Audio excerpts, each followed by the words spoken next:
इसने व्हाट्सएप की थी मेरे भाई के नंबर पे। तो आपका कोई ऐसा मामला तो हुआ, कोई निकाह वगैरह हुआ था? नहीं किया मैंने। अगर ऐसी कोई बात होती तो वो प्रूफ देता। आज इल्ज़ाम आप पे लगाया जा रहा है कि आपने 10 लाख लिए है। अगर हमने पैसे लिए होते तो हम किराए पे क्यों रहते। अगर ये देता होता तो हम सारा दिन मेहनत ना करती। उसने जलील करना था हमें, वो उसने कर ली है। सानिया खुद भी राज़ी थी, सानिया मेरे साथ जाने को भी तैयार थी। मामू के साथ शादी नहीं होती। सानिया मेरे साथ मौजूद है। सानिया ने जिसको मामू बनाया हुआ था, जिसको मामू कहती थी, सानिया के मुताबिक क्योंकि एक पाक रिश्ता बनाया था जिस शख्स का उसके घर, उस शख्स का ना इसके घर आना जाना था, नवाज़ जिसका नाम बताया जाता है। लेकिन क्या हुआ है कि सानिया को रातों रात ख़बर मिलती है कि सानिया का निकाह जो है नवाज़ से हो गया है। इस वक्त जो नवाज़ है वो हिरासत में है। क्या मामला थे, कहानी कहाँ से शुरू हुई थी, नवाज़ का इनके साथ ताल्लुक़ बना कैसे, वो सगा मामू था कि सरसरी तौर पे वैसे ही मामू बना। सानिया, ये जो नवाज़ है, ताल्लुक़ कैसे बना आप लोगों का इसके साथ? बस मेरी खाला की तरफ ना उनका आना जाना था। अच्छा। फैमिली में आना जाना था उनका, तो ऐसे ही मामा के भाई बन गए। और हम जब से इनका आना जाना था तब कितने मैं साल की थी तब आप? 7-8 साल की। 7-8 साल की थी। जी। और शुरू से ही उन्होंने हमें प्यार दिया है, मामू जी कहा है हमने, तो मामू ही कहते थे। पता नहीं उसने ये क्यों किया है। क्या मेरी हक क्या ज़िंदगी जताता था जब आपकी तरफ आता था?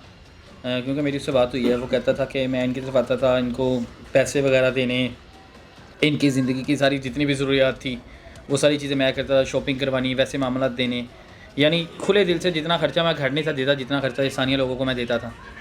क्या ये हकीकत है? ये तो अल्लाह ही जानता है। अगर ये देता होता तो हम सारा दिन मेहनत ना करती। मैं सारा दिन काम करती हूँ। आप क्या काम क्या करते हो?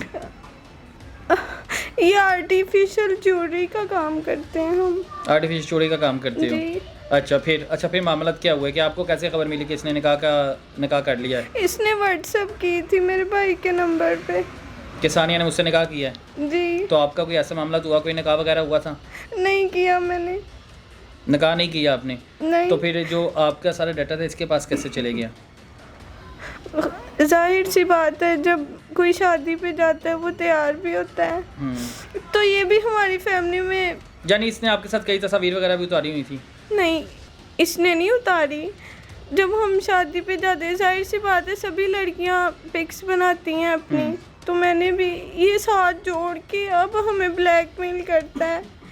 मेरे रिश्तेदार इतने पढ़े लिखे नहीं हैं, जो दिखाते हैं वो समझ जाते हैं।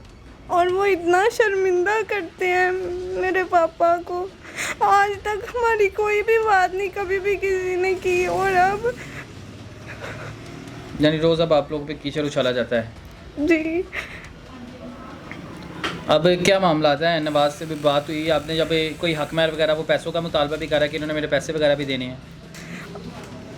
अगर ऐसी कोई बात होती तो वो प्रूफ देता। आज तक वो दे नहीं सका, और ना ही हमने कभी भी उससे कोई भी पैसा लिया है। हम तो खुद मजदूरी करने वाले हैं। वो क्योंकि उसने कहानी सुनाई है कि सानिया के साथ मेरा निकाह हो जाना था। सानिया खुद भी राज़ी थी, सानिया मेरे साथ जाने को भी तैयार थी कि अगर मेरे घर वाले इजाज़त नहीं देंगे, मुझे परमिशन नहीं देंगे, तो मैं तुम्हारे साथ चले जाऊँगी। मामू के साथ शादी नहीं होती। यानी आपने हमेशा उसे मामू ही समझा था? जी। इससे पहले कोई ऐसी हरकत आपने देखी हो कि यानी आपको लगे कि यार ये गलत निगाह से देख रहा है? नहीं, कभी। तो जब आपको पता था कि ये बंदा ठीक नहीं है, तो फिर आप लोग अपने घर के अंदर क्यों आने देते थे? क्यों उसके साथ ताल्लुकात बढ़ाए? क्यों इतनी अरसा तक 10-12 साल तक आप लोग ताल्लुकात बनाए रखे? बस वो हमारे साथ बुरा नहीं था। जब उसने चवल मारी है तब हमने बाहर निकाल दिया उसको। उससे पहले वो मुझे प्यार ही देते थे। आपके घर में ही रहता था वो? नहीं, वो अपने घर रहता था। नहीं, आपको नहीं पता लगा बेटा कि वो शख्स, उसके अपने बीवी बच्चे हैं, वो अपने बीवी बच्चों से ज़्यादा आप लोगों को टाइम दे रहा है? कुछ ना कुछ तो इसने सोचा होगा गलत। इतना भी नहीं आता था, वो कभी कभार आता। कभी कभी आता था? जी। आते सारी फिर उसने ये दावा कर दिया कि मेरा ये सानिया से निकाह हुआ है, सानिया मेरे साथ जाना भी चाहती है? नहीं, मेरे भाई को उसने व्हाट्सएप किया, वो कभी भी उसने नहीं कहा फेस टू फेस, कभी भी नहीं।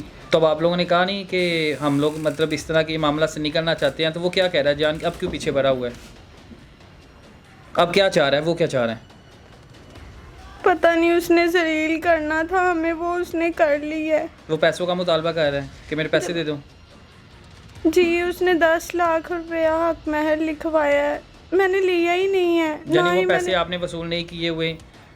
जी नहीं नहीं किया। किए हुए, इल्ज़ाम आप पे लगाया जा रहा है कि आपने 10 लाख लिया है। जी तो वो कह रहा है मेरे 10 लाख दे दोगे तो फिर मैं मतलब तंग नहीं करूँगा, फिर आपको परेशान नहीं करूँगा। नहीं, वो यही कहता है ना कि मैंने इससे निकाह किया है, और नहीं मैंने वो तो आपने निकाह नहीं किया, मैं सारी बात एक जगह है। अब वो जान कैसे छोड़ेगा, मुझे ये बताओ। वो कैसे कह रहा है कि मैं इसकी जान छोड़ दूंगा? पैसे दोगे तो। पैसे दोगे जी। तो फिर मैं आपकी जान छोड़ूंगा, वैसे आपकी जान नहीं छोड़ूंगा। जी। और उन पैसों के लिए जान छोड़ने का कह रहा है जो पैसे आपने लिए ही नहीं है। जी, हमने नहीं लिया। कोई सबूत भी नहीं है। अगर हमने पैसे लिए होते तो हम किराए पे क्यों रहते, हम दिन रात क्यों काम करते। ये सारी सानिया की दास्तान थी।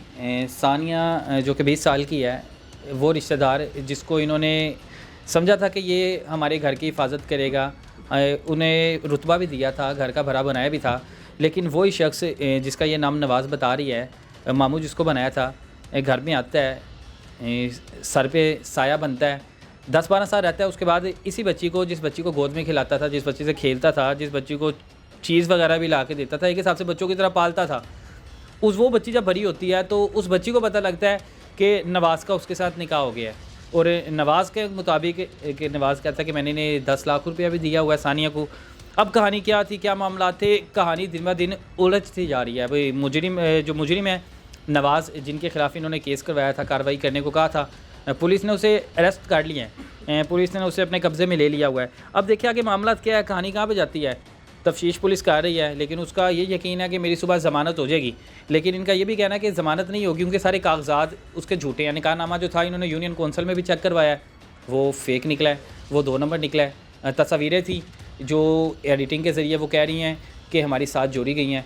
अब मामला क्या थे, कहानी क्या थी, कुछ दिनों में साफ पता हो जाएगा। जब जैसे ही पता लगता है तो इस कहानी का जो सही रुख होगा, सच्चा होगा, हम वो आपके सामने लेके आएंगे। अगर नवाज़ को सज़ा मिलती है आगे, क्योंकि उसकी ज़मानत कैंसिल हो जाएगी, अगर ये सारा कुछ झूठा था जो यूनियन कौंसल ने भी कह दिया, तो यकीनन उसकी सुबह जो अबूरी ज़मानत है वो कैंसिल हो जाएगी। इजाज़त दे मुझे, अल्लाह हाफ़िज़।